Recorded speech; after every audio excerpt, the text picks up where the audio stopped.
tiền kiếp với cọng buồn cỏ khô. Ta thấy em đang ngồi khóc khi rừng chiều đổ mưa. Rừng thu la úa em vẫn chưa về, rừng đông cuốn gió em đứng bơ vơ. Ta thấy em trong tiền kiếp với mặt trời lẻ loi.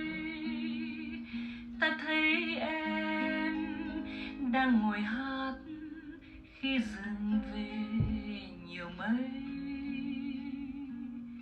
Rừng thu thấy lá mây bay buồn rầu, rừng đông buốt giá mưa bay rạt rào. Ta vẫn mong, ta chờ mãi trên từng ngày quạnh hiu.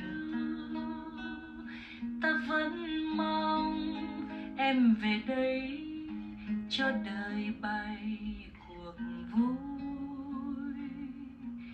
Mùa xuân đã đến, em hãy quay về, rừng xưa đã khép, em hãy ra đi.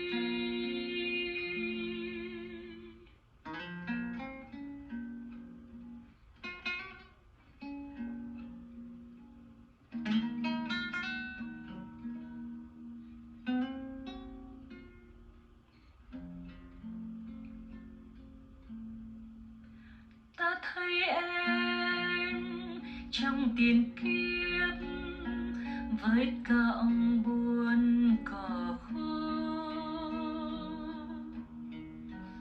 Ta thấy em đang ngồi khóc khi rừng chiều đổ mưa. Rừng thu la úa em vẫn chưa về, rừng đông cuốn gió em đứng bơ vơ.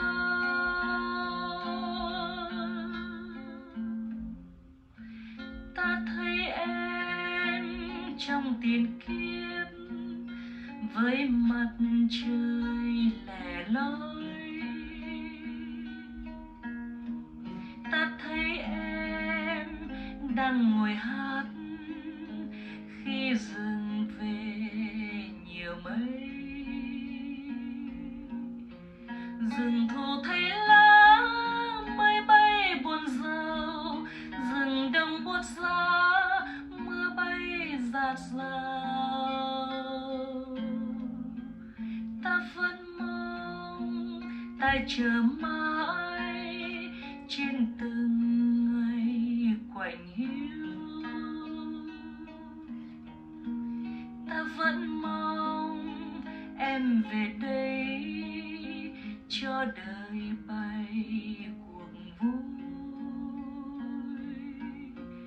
Mùa xuân đã đến, em hãy quay về, rừng xưa đã khép, em hãy ra đi.